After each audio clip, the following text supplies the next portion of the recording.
Tudo bem? Sejam bem-vindos a mais uma aula aqui na LAC. Hoje nós iremos abordar sobre o assunto Windows. E o Windows que nós iremos abordar é o 7, a versão 7, tá?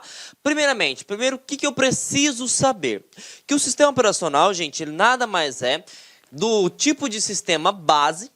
Aprendemos isso na aula de software. O que é um sistema base? Aquele que é essencial para que o seu computador funcione. E outra coisa muito importante, é o sistema operacional responsável por duas coisas.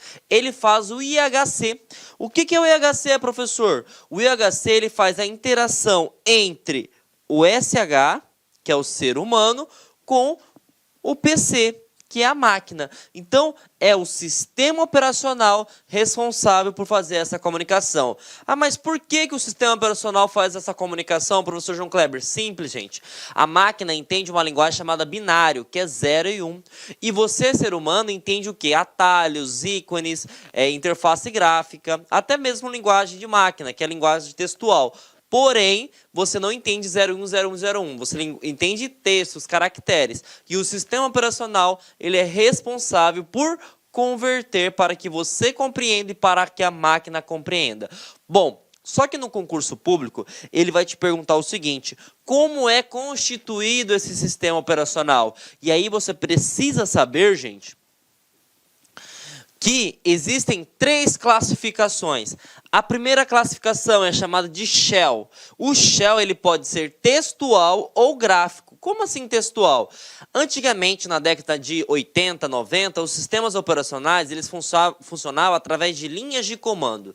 Então não existia atalho, não existia cores, não existia ícones. Simplesmente você teria que digitar comandos para que você conseguisse mandar uma instrução, né, para que o computador pudesse entender o que você estava falando. E isso a gente chama de Shell. O Shell poderia ser um interpretador via textual, tá? Ou via IG, que eu chamo de interface gráfica. Bom, depois que você manda o comando, a sua solicitação vai cair para um local que a gente chama de central de operações. E essa central de operações é chamada de kernel. Algumas pessoas chamam de kernel, tá? Então, o kernel ele é um centro de operações. Então, quer dizer, se eu vou abrir o site do Facebook, a informação vai passar pelo Shell via interface gráfica ou textual e vai cair no kernel? Sim. Se eu quero abrir um pendrive? Sim. Se você quer conectar com a impressora? Sim. Independente do que você faça com o seu computador, vai passar dentro do kernel, tá?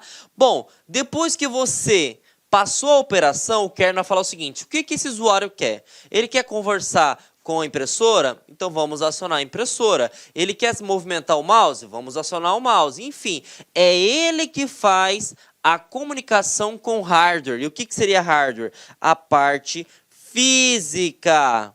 Então vejam só, o sistema operacional ele é responsável por duas coisas. Quais são as duas coisas? IHC e gerenciar. O que é IHC? Ele faz a interação homem-computador. Além do mais, ele faz a parte de gerenciamento. Ele gerencia todo o hardware e todo o software da sua máquina. Lembrando que hardware seria a parte física e software a parte lógica, tá?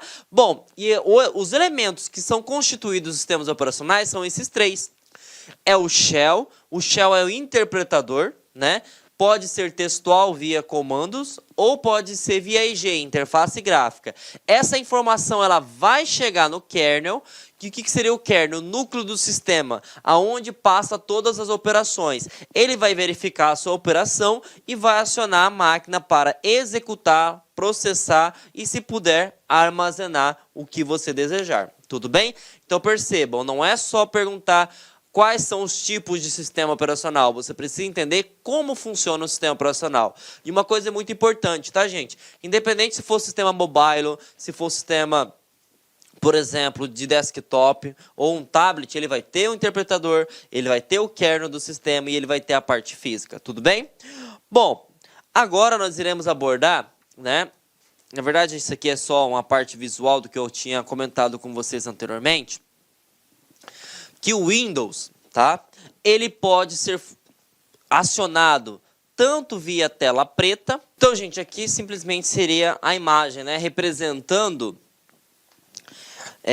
as duas formas de shell que nós podemos ter. O shell textual, que seria a interface com tela preta, e aqui o shell gráfico, que seria através de interface gráfica. Os dois vão funcionar. E como nós falamos sobre o sistema operacional Windows 7, que vai ser o que nós iremos abordar nessa aula, o Windows 7 pode funcionar tanto dessa forma quanto dessa forma. Se no teu concurso falar o seguinte, o Windows só funciona via interface gráfica, falso, ele também pode funcionar via shell textual. O shell textual pode cair também com uma outra nomenclatura, tá? A sua nomenclatura pode ser chamada de prompt de comando, tá? Tudo bem? E se ele te perguntar o seguinte, como que eu faço para acionar o prompt de comando? Simples.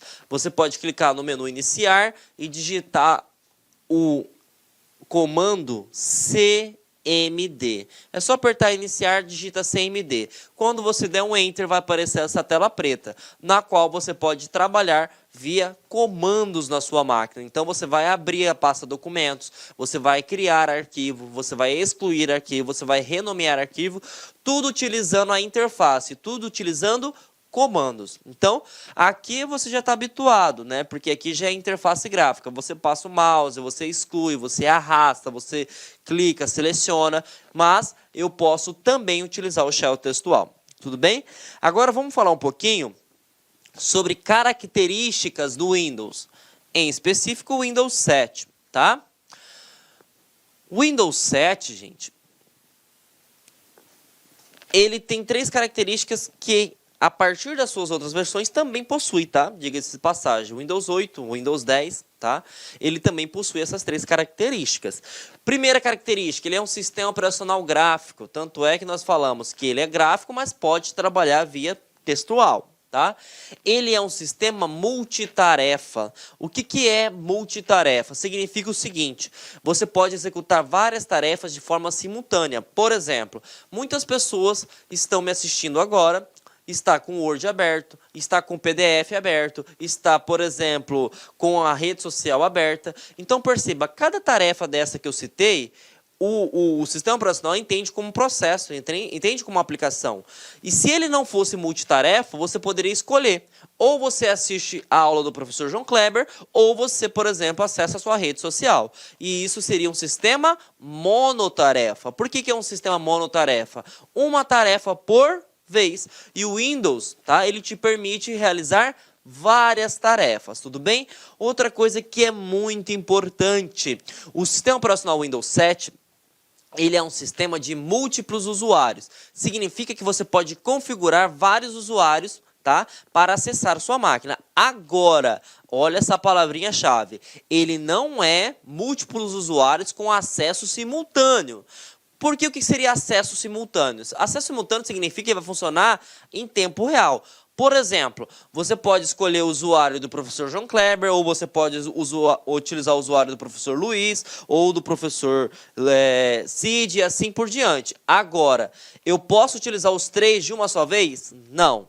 E isso poderia até ser uma pegadinha. O CESP costuma colocar muito isso, tá? O sistema operacional Windows 7, ele pode ser controlado por vários usuários? Pode. Agora, não é possível que eu ligue a máquina e os 3 trabalhem de forma junta. Eu tenho que escolher um ou outro por hora. Tudo bem?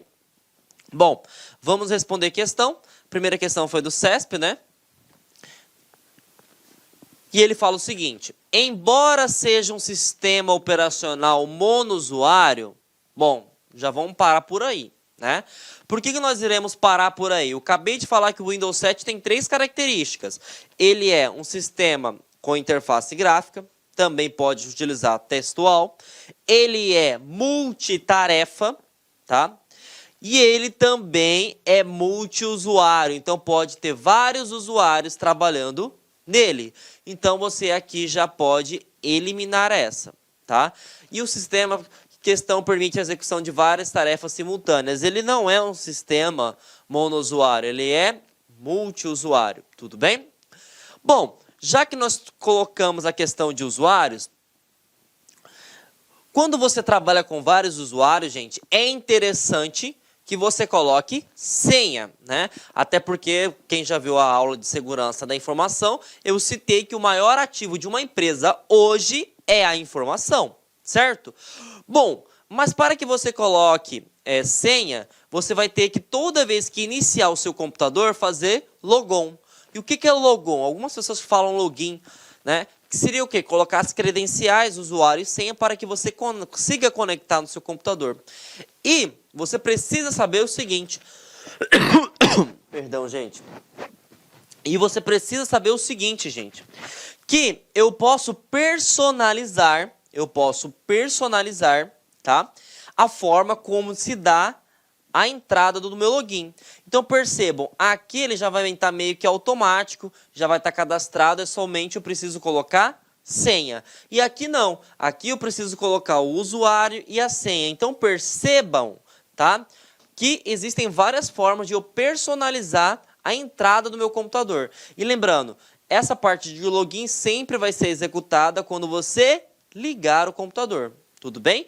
Outra coisa muito importante. Pode cobrar também a questão de atalho. E aí é uma coisa importante até para matéria de segurança da informação. Você, por exemplo, vai sair para o almoço, você tem que bloquear o seu computador. E para bloquear o seu computador significa que ele vai voltar para a tela de login. A tela de login vai permitir o quê? Que a pessoa, para que tenha acesso ao sistema, coloque as suas credenciais, usuário e senha. Qual é esse atalho? É só lembrar que é L de login. E aí você vai apertar o logotipo do Windows, a bandeirinha do Windows, mais a tecla L e ele vai pedir a senha para você. Tudo bem? Então isso é muito importante. Então toda vez que você sair, tá? Para fazer qualquer coisa, até para ir no banheiro, tomar um cafezinho, bloqueie a sua estação de trabalho. Tudo bem? Então, o Windows L serve para isso. E já que nós estamos no tocante de usuários, você precisa entender, tá, gente? Que eu posso ter 3 tipos de usuários, tá? 3 tipos de usuários. Eu posso ter usuário administrador, eu posso ter usuário padrão e eu posso ter usuário convidado. Professor, qual que é a diferença que existe? Bom, o usuário administrador já meio que é perceptível, né? O usuário administrador é aquele que tem acesso a tudo. Eu posso alterar um documento, eu posso alterar uma configuração do sistema, eu posso instalar aplicativos, mexer nas configurações dos aplicativos, enfim. Ele é o usuário que tem controle total, controle full, tudo bem? Usuário padrão é aquele que você pode delimitar o que ele pode e o que não pode fazer. Por exemplo, normalmente um funcionário ele é cadastrado como usuário padrão. Ele não pode instalar um programinha, até porque se deixar ele vai instalar um monte de programas que não digamos assim, voltados para a parte de trabalho. Ele vai colocar jogos, enfim, vai baixar arquivos de torrent. E isso não é legal para a rede de computadores. E outra, você também tem o usuário convidado. O usuário convidado, para você entender melhor, para quem já foi visualizar ou comprar um notebook numa loja, por exemplo, você vai lá e tem um usuário que permite navegar nas funcionalidades do Windows. É como se fosse assim, uma versão demo, uma versão que você vai visualizar como que trabalha, qual que é a ideia daquele sistema. Isso seria a ideia do usuário convidado. É aquele que tem menos, né, recursos, digamos assim, ele é mais limitado que o próprio usuário padrão. Então percebam, quando eu vou criar um usuário, eu posso escolher 2, tá? Eu posso utilizar o usuário padrão ou eu posso utilizar o usuário administrador. Ah, mas e o convidado? O convidado já é predefinido do próprio Windows, ele já vem já. É uma forma de demo. Outra coisa muito importante, tá? Quando você vai instalar, por exemplo, um sistema, você vai alterar uma personalização do sistema, se você tiver cadastrado com o usuário padrão, ele vai te dar uma pergunta, né? Olha, para você fazer essa determinada configuração, você precisa ter um usuário administrador.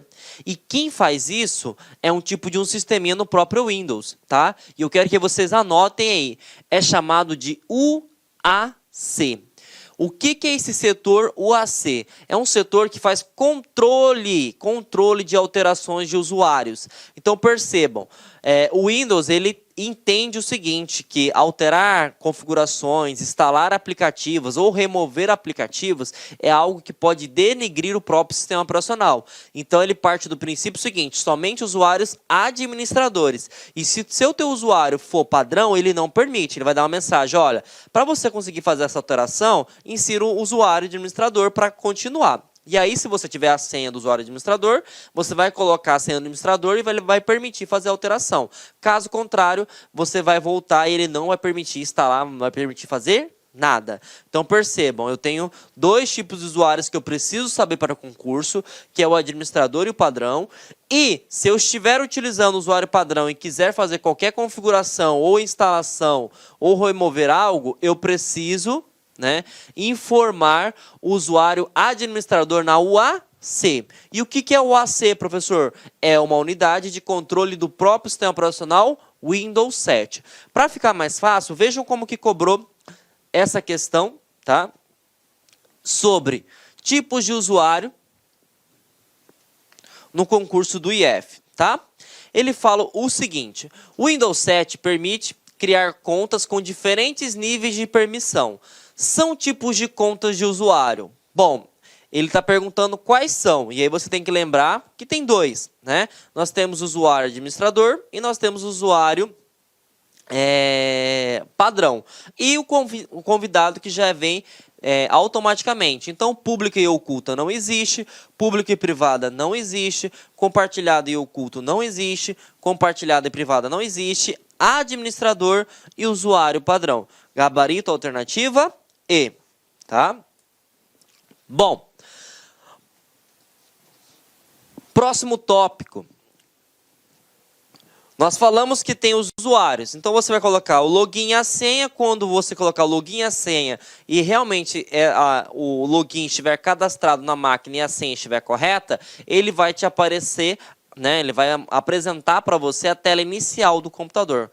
E quem é essa tela inicial do computador? Anotem aí, é a área de trabalho. E algumas bancas costumam chamar de desktop. Então, quando você liga o computador, a primeira tela que irá apresentar após o login seria a área de trabalho. Ele pode te perguntar também o seguinte: imagine que você esteja com várias tarefas abertas. Eu estou com o Word, eu estou com a aula do professor João Kleber aberta, eu estou com a página do Face, eu estou com a página do Insta, do YouTube, e eu quero pegar um documento que está direto, né, na área de trabalho. Eu não quero ficar minimizando janela, não. Você pode apertar um atalho mágico. Esse atalho a gente chama de Windows D, ou logotipo D. É só lembrar que D vem de desktop. Então, se você aperta o Windows D, independente da versão, tá? Ele vai mostrar para você essa tela, que é a área de trabalho do Windows. Então, fiquem atentos. Ele pode perguntar para você, ele ligou o computador, depois do login, qual é a tela que é apresentada? A área de trabalho ou desktop? Qual é o atalho que permite visualizar a área de trabalho? Windows D. Tudo bem? E já que nós estamos falando de área de trabalho, você precisa entender também que na área de trabalho eu possuo ícones, eu possuo barra de tarefas, botão iniciar e gadgets, que seria opcional. Esse gadgets aqui que eu coloquei seria o seguinte, aqueles, digamos assim, aplicativos, né, que você pode baixar da própria Microsoft, como medidor de temperatura, como calendário, como se fosse bloco de notas autoadesivas, para ficar meio que na área de trabalho, para você meio que se orientar. Tá? São aplicativos do próprio sistema operacional para te facilitar a organização, tudo bem? E os outros três, né, eu vou citar com um slide para cada um. Primeiro, ícones. Ah, professor, mas ícone é fácil pra caramba. Não fique, tem um professor, né, que eu sempre admiro, que é o Gustavo Guanabara, ele fala o seguinte: não se admire, gafanhotos, tudo pode piorar. E realmente vai piorar? Sim. Porque em atalhos nós sabemos que são ícones, né, que permite te linkar alguma coisa. Te linkar a um aplicativo, te linkar a uma pasta, te linkar, por exemplo, a um, digamos assim, a um local de rede. Enfim, ele vai te dar um atalho, né? Mas ele perguntou o seguinte, olha o que perguntou no concurso. Se eu estou com um cursor, tá, cliquei no cursor e apertei a tecla Alt e arrastei, o que acontece? Você vai estar criando um atalho. Olha que sacanagem, tá? Então, ele não vai te perguntar o que é um atalho, por exemplo. Ele pode até te perguntar, né? Qual que é a função do atalho? É te redirecionar de forma mais rápida, né?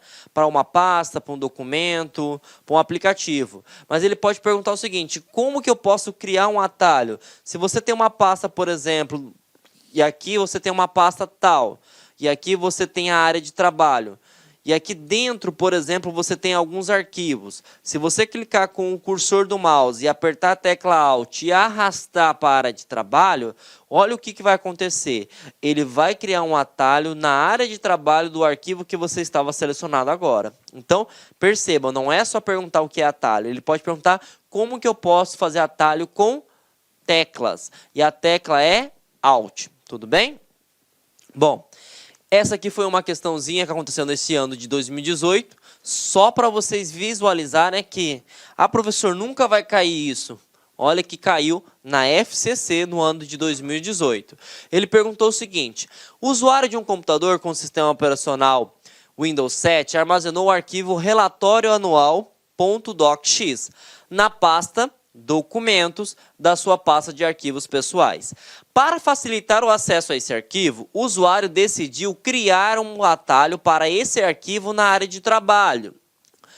Para isso, ele deve, supondo, com o mouse em sua configuração padrão, selecionar o arquivo relatório anual docx na pasta documentos, arrastá-lo para a área de trabalho e soltá-lo, mantendo pressionado simultaneamente durante essa ação sob o botão esquerdo do mouse e a tecla.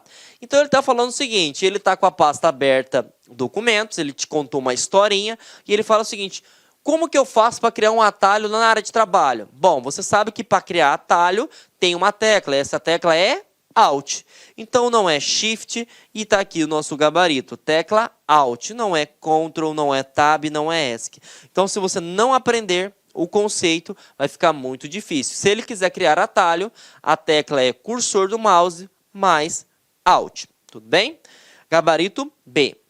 Olá, meus amigos! Inicialmente eu quero pedir licença para vocês, pois interrompi os seus estudos, mas essa videoaula aqui da Lá Concurso é uma videoaula demonstrativa para você conhecer a qualidade do nosso site, conhecer os nossos professores. Eu quero passar um recado para você. Se você quer continuar a assistir o restante dessa videoaula, você quer fazer um dos nossos cursos específicos para a Prefeitura de Lucas do Rio Verde, então clique aqui embaixo e converse com um dos nossos atendentes. Atenção, os nossos cursos, nós temos 8, 9 cursos a partir de R$20. É isso mesmo, né? Professor, quais são os cursos da Lá Concurso? Olha aqui. Temos 3 conhecimentos básicos, né? Um para fundamental, médio e superior. Todos eles, a partir de... são 10 parcelas de R$20. Tá? Curso aí para técnico administrativo educacional, área da secretaria, 10 de 35. Ajudante administrativo, 10 de 35. Fiscal de postura, 10 de 35. Fiscal de tributos, 10 de 35. E, claro, a nossa cereja do bolo, professor de pedagogia, 10 de 35. Inclusive, a nossa professora titular aqui da Lá Concursos, para quem não conhece a Lá Concursos é uma empresa cuiabana.